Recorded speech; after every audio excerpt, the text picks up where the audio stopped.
Olá, a paz do Senhor, que bênção! Já estamos na lição de número 10, como temos aprendido durante este trimestre.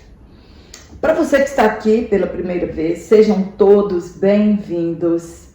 E também aos irmãos que estão aqui semanalmente, meu muito obrigada pelo carinho, pelas orações. Como eu disse na aula passada, já passei pela minha cirurgia. Já estou em recuperação, graças a Deus, estou me recuperando bem. Acredito que na lição de número 11 já estarei gravando a minha aula normalmente. Então fica aqui o meu agradecimento pela preocupação de alguns, pelo carinho, pelas mensagens de carinho e de oração. Sou muito grata a Deus por tudo. E eu sou Jane Martins de Souza, professora e também superintendente de Escola Bíblica Dominical. Hoje na lição de número 10, nós vamos falar quando os pais sepultam seus filhos. O texto que foi tomado por base está em Jó, no capítulo 1, versículo 13, do versículo 16 ao 19. A ordem natural da vida é que os filhos sepultem seus pais e não o contrário. Quando isso acontece, os pais sepultarem seus filhos, a dor da perda de um ente querido é muito dolorosa. Muitos pais, infelizmente, descreem em Deus e também na vida. Alguns perdem a fé e o desejo de viver. O livro de Jó é muito antigo. Os diálogos do livro foram escritos em hebraico mais antigo e arcaico do que o Antigo Testamento. Não há menção aqui de Abraão, de Moisés, da lei ou de alguma aliança. Provavelmente foi escrito na era dos patriarcas, entre 2100 e 1700 anos antes de Cristo. O livro nos mostra que Jó conhecia a Deus antes da revelação escrita.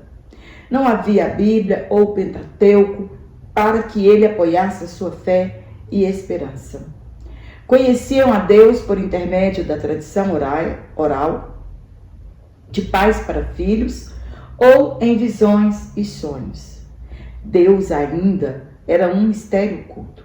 Jó é um exemplo de líder espiritual do lar. Era o sacerdote do seu lar, pois ele mesmo oferecia os sacrifícios. Jó nos dá um exemplo de fé, esperança, convicção e da grandeza de Deus. Em nenhum momento atribuiu a alguém seus infortúnios que não fosse Deus. Já tinha certeza que Deus detém o controle de todas as coisas. Não culpou a Deus pelo ocorrido. Somente não entendia o porquê do seu sofrimento, haja visto tinha convicção de sua justiça. O livro de Jó gira em torno de uma questão: por que o justo sofre? Na vida do cristão obediente, até mesmo o sofrimento, ele tem propósito. Tudo é para o nosso bem ou para a glória de Deus. O Senhor não tem de nos explicar nada.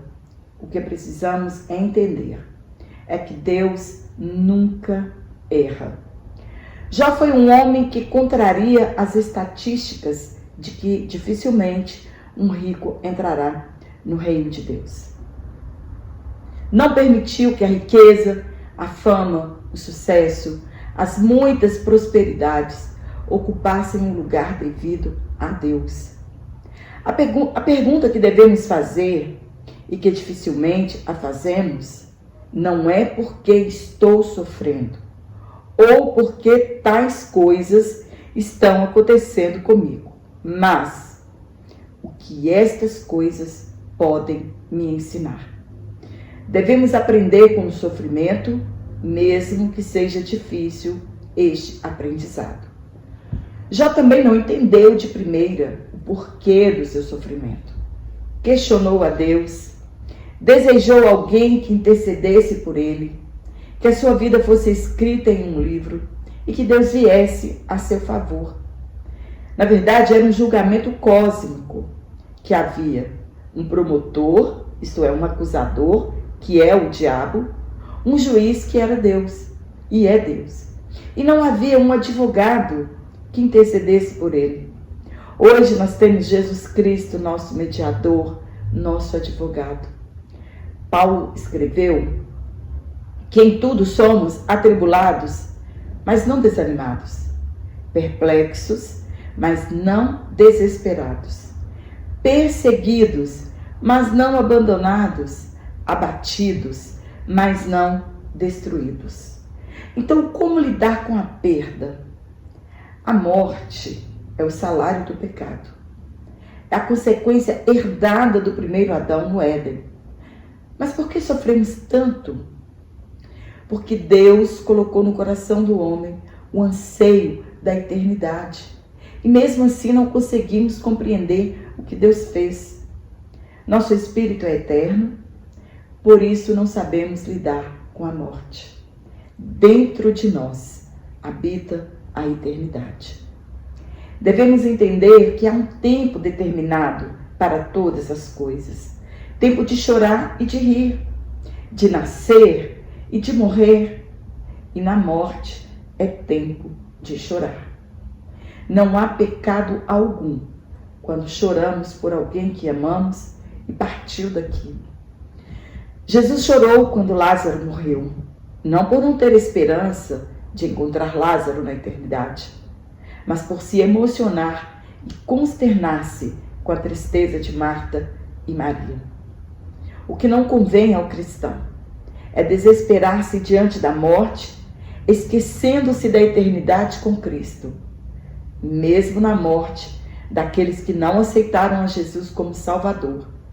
Não temos mais nada a fazer. Depois da morte, segue o juízo. Não podemos ser indiferentes à morte inesperada, mas também não podemos nos desesperar como quem não tem esperança. O que precisamos entender é que tudo sucede igualmente, tanto ao justo quanto ao ímpio. A diferença é como reagimos diante ao sofrimento. O livro de Jó nos mostra que podemos sim expressar nossas emoções de dor, tristeza e saudade, sem, contudo, perdermos a confiança em Deus. Culpar a Deus por nossos infortúnios não é a saída, nem demonstração de sabedoria.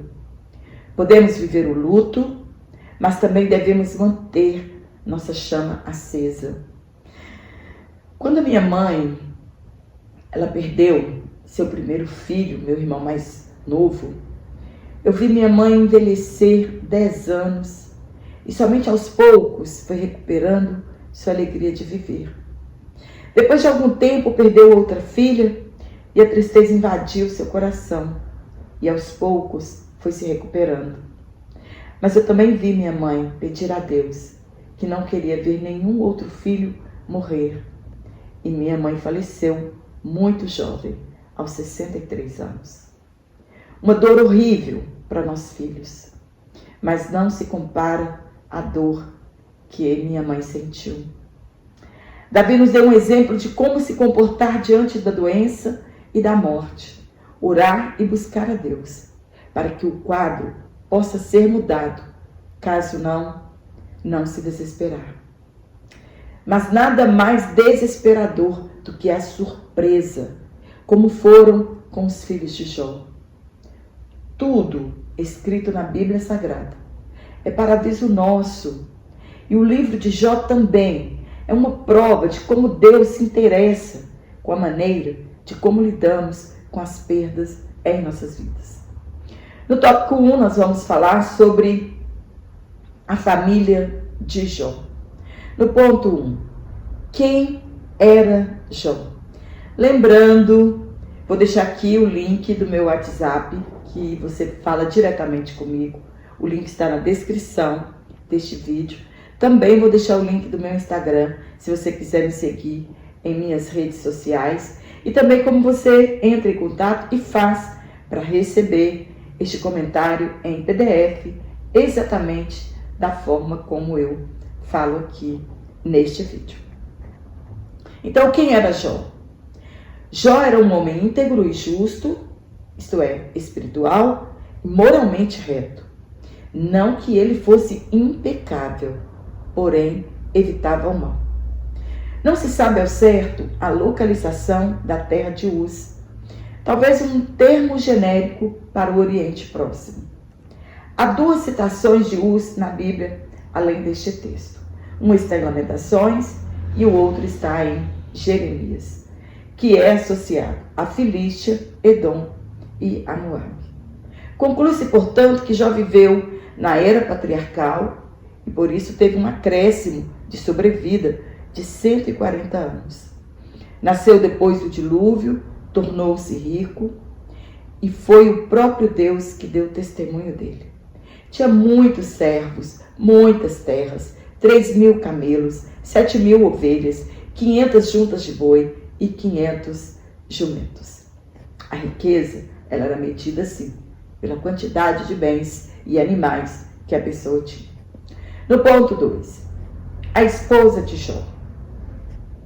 Nem sempre sabemos a causa do sofrimento, mas também não sabemos o porquê Deus não tirou a esposa de Jó. O que sabemos é que as coisas encobertas pertencem ao Senhor nosso Deus, e as coisas reveladas pertencem a nós e aos nossos filhos. Talvez por serem uma só carne, talvez seria sofrimento demais para Jó. E Deus conhece nossa estrutura. É fácil julgar uma pessoa quando não estamos vivendo o que ela vive, como a mulher de Jó. Imagina uma mulher acostumada ao conforto e riqueza, perdeu toda a sua mordomia e, entre aspas, status de primeira dama. Perdeu todos os seus filhos de uma única vez, 10 filhos. E ainda seu companheiro com uma doença desconhecida, que não poderia mais viver em sua casa, e sim do lado de fora. Foram desprezados por aquelas pessoas que outrora os bajulavam. Se desesperou, acreditando que a morte seria a solução para Jó.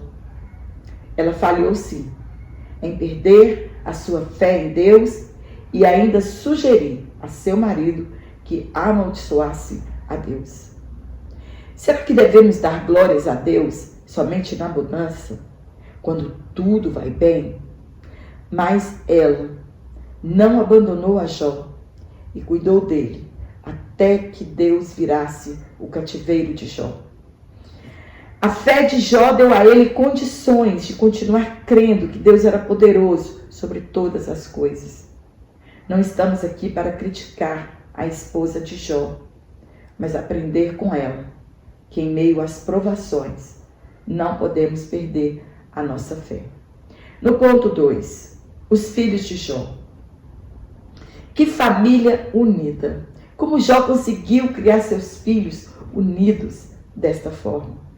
Se reuniam em suas festas de aniversário, cada um por sua vez, em casa de cada um. O que muitos de nós não conseguimos na atualidade. União e amor entre os familiares. Jó conseguiu fazer. Jó exigia que seus filhos se purificassem e oferecia holocaustos, um para cada filho, em favor de cada um, e isto de madrugada. Talvez os seus filhos tenham pecado no íntimo e amaldiçoado a Deus. Este era o pensamento de Jó. A Bíblia não está dizendo que as comemorações fossem ímpias. Ela revela o cuidado de Jó e para que tudo e todos na sua família estivessem bem diante de Deus. O que Jó estava preocupado é que talvez no íntimo seus filhos tenham desconsiderado a Deus ou tratado a Deus com desrespeito. É um exemplo para nós. Nos importarmos com o relacionamento de nossos filhos com Deus e intercedermos por eles diante de Deus. Jó era um líder espiritual que se preocupava em manter certo nível de pureza para a sua família o tempo todo. O mínimo que podemos exigir de nossos filhos é que não transformem nosso lar em um ambiente em que o Espírito Santo não deseja ficar. Devemos nos preocupar com a pureza de nossos filhos diante de Deus. Mesmo que eles não queiram, nós devemos desejar isto. O acusador de Jó desafiou a Deus quando afirmou que Jó servia a Deus por interesse e vivia cercado das bênçãos do Senhor. Os nossos filhos são nossa herança. Não podemos deixar de orar por eles um dia sequer. No tópico 2, lidando com a morte dentro da família.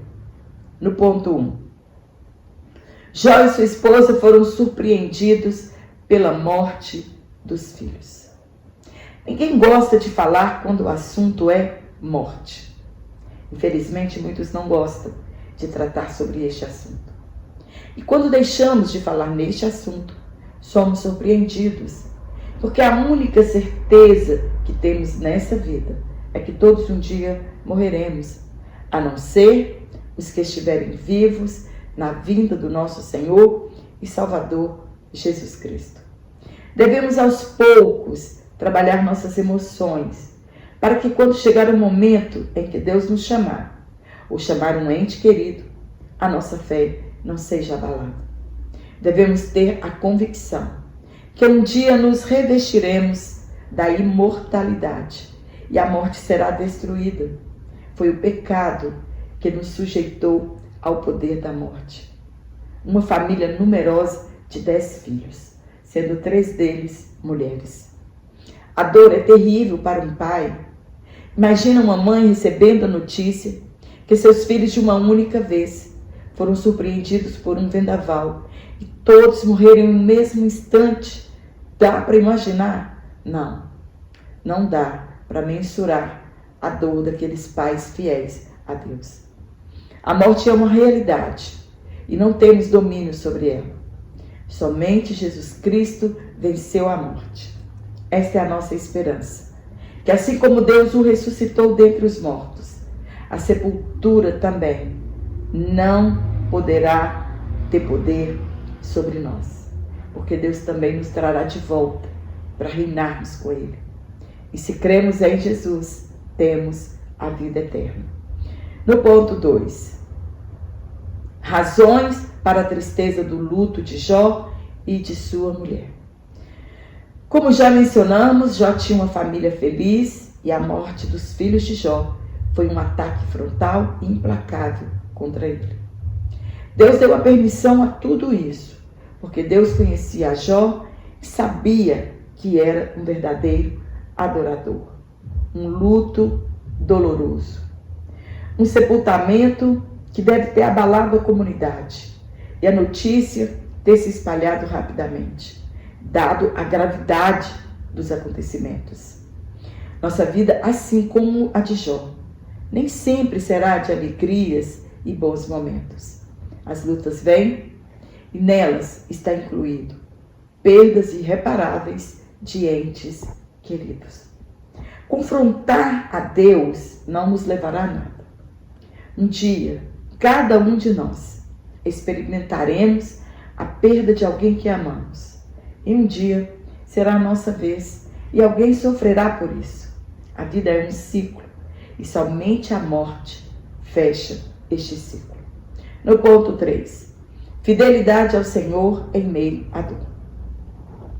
Jó é um exemplo para todas as gerações. O próprio Deus deu testemunho da fidelidade de Jó. A fé de Jó era alicerçada no conhecimento que ele tinha de Deus. Sem relacionamento com Deus, nossa fé é vacilante e podemos, em meio às tragédias, nos distanciarmos dele. Jó perdeu seus bens materiais, seus filhos e sua saúde. Com tudo isto, ele adorou a Deus. Confessando assim que não adorava a Deus devido às bênçãos, mas o adorava por ele ser o Todo-Poderoso. A riqueza de Jó não o afastou de Deus. Usou-a com sabedoria e generosidade. Reconheceu na dor que assim como foi Deus que o engrandeceu e o encheu de riquezas, poderia sim tomar tudo de volta. Afinal das contas, tudo pertencia a Deus. E eu li um comentário maravilhoso que diz, e eu quero trazer aqui para você. Jó olhou para o passado e afirmou: no saí do ventre da minha mãe. Ele reconheceu sua mordomia e que tudo pertencia a Deus. Se tivermos este desprendimento, viveremos melhores e confiaremos mais em Deus, pois daqui não levaremos nada, absolutamente nada. Jó olhou para o futuro, para o dia da sua morte, e disse, entre aspas, e nu voltarei para lá. Ele não estava afirmando que voltaria para o ventre de sua mãe, mas que viemos do pó e era para lá que voltaremos um dia. Paulo também escreveu sobre isso. Não trouxemos nada, e nada mais justo que também não levemos nada daqui. E ele olhou para o alto dizendo, entre aspas, o Senhor deu, o Senhor tomou, bendito seja o nome do Senhor. Jó abençoou a Deus e o inimigo perdeu daquela vez também. Somente com muita fé podemos expressar nossa fé em meio às aflições, como Jó fez. Em tudo isso, Jó não pecou e nem atribuiu falta alguma a Deus. Então, não posso sofrer, viver meu luto, chorar? Sim, podemos e devemos, mas desde que seja um luto com dignidade, pois aceitamos a perfeita vontade soberana de Deus. No último tópico, nós vamos falar sobre os cristãos e o luto. No ponto 1, não culpe a Deus. A morte é inevitável. Uns mais cedo, outros mais tardios, mas todos partirão daqui um dia. O cristão precisa entender esta separação. Não podemos, na hora do desespero, blasfemarmos de Deus. Nossa confiança em Deus não é somente quando tudo vai bem. Glorificar a Deus na bonança é muito fácil quando tudo vai bem. Jó nos ensina que em todo tempo da nossa vida, Deus deve ser adorado. Nem sempre entenderemos por que uma pessoa morreu, ou ficou agravado de uma doença incurável, ou porque alguém está sofrendo tanto assim. O livro de Jó não tira as nossas dúvidas. O livro nos ensina e encoraja a suportar o sofrimento com paciência. Se você acredita que não merece sofrer o que você está sofrendo, espera com paciência no Senhor e no fim você entenderá o processo. Somente não desfaleça a sua fé. O salmista nos ensinou a esperar com paciência no Senhor, pois na hora de Deus, Ele se atentará para nós. No ponto 2, vivendo o luto. Como é viver o luto? E, de fato, o que é luto? Nós chamamos de luto a um estado emocional específico, que se inicia pela ameaça ou rompimento de um vínculo de amor e se caracteriza como um período de enfrentamento da dor da perda.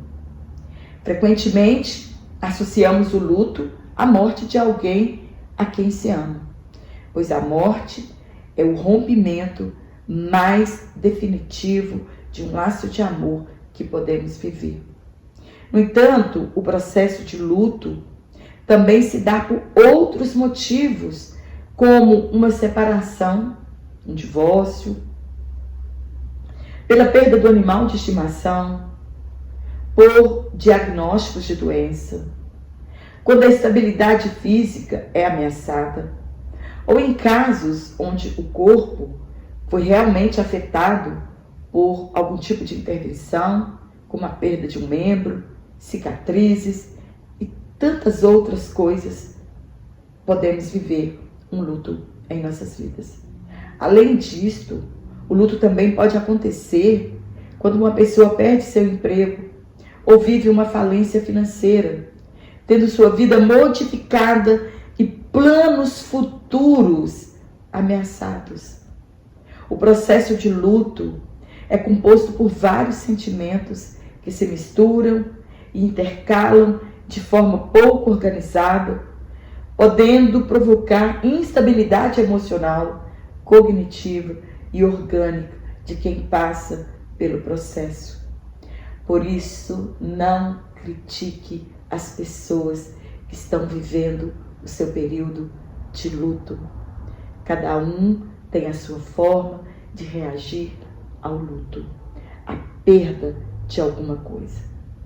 Sentimentos como tristeza, desânimo, culpa, raiva, medo, ansiedade, dificuldade para dormir, acordar ou se concentrar, desinteresse pelas coisas cotidianas, choro repentino, falta de apetite ou comer em excesso, insegurança, pensamento recorrente à situação acontecida, são características ao luto e podem se transformar em um problema mais grave quando se tornam intoleráveis, provocando muito sofrimento e um excesso de mal-estar na pessoa enlutada. Não é crime o cristão manifestar suas emoções no período do luto. Ao contrário, é benéfico extravasar nossas emoções e sentimentos. Ficaremos mais aliviados e mais conformados com as perdas da vida. Jesus mesmo demonstrou suas emoções por várias vezes. No ponto 3, mantenha esperança. Onde está a nossa esperança?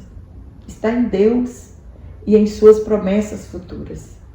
São nelas que devemos nos apoiar.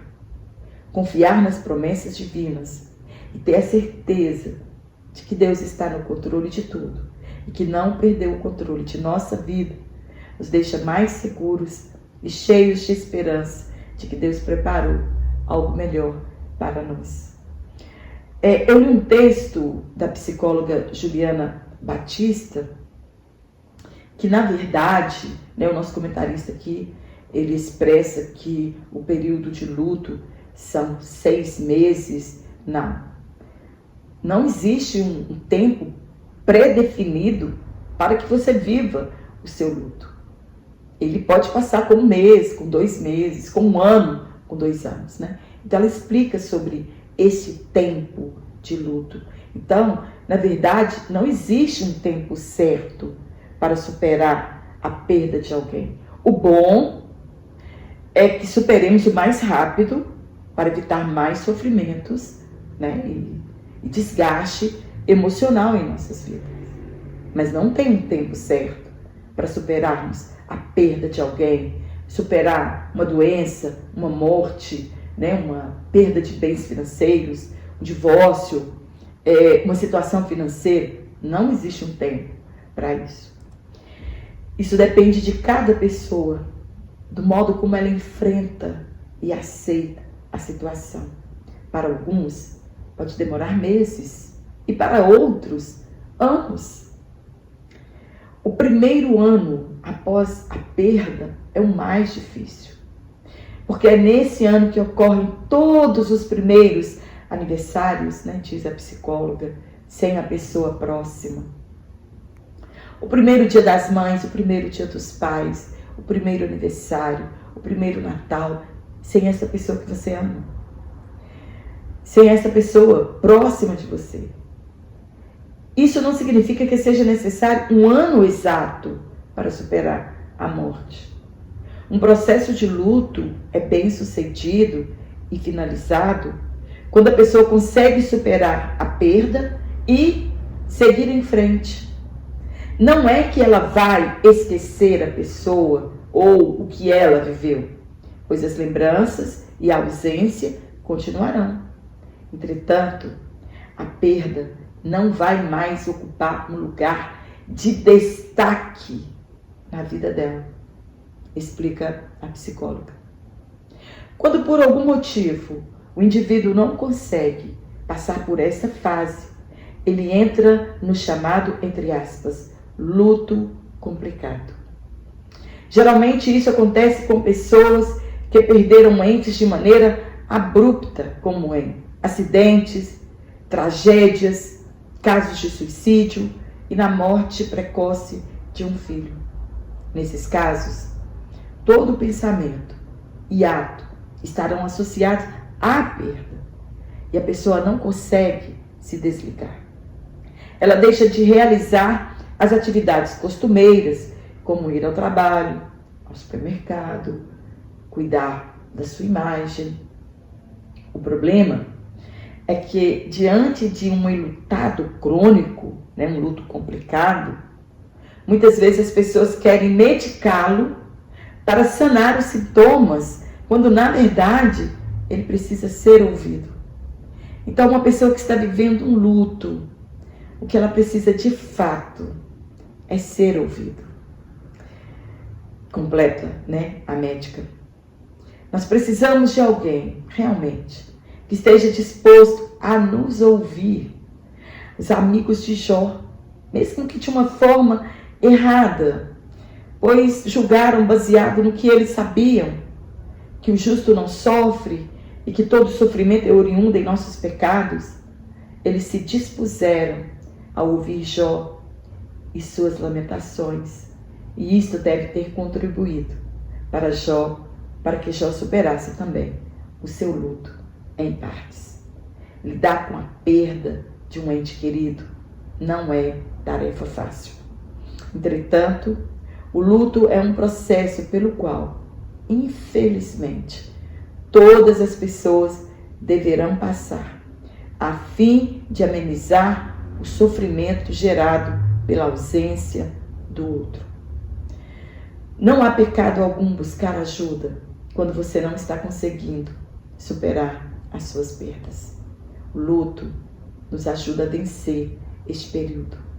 Então busque a ajuda de um profissional e se fortaleça com a palavra de Deus. O Espírito Santo é o nosso melhor amigo. E eu tenho algumas experiências de perdas em minha vida que ele me ajudou bastante.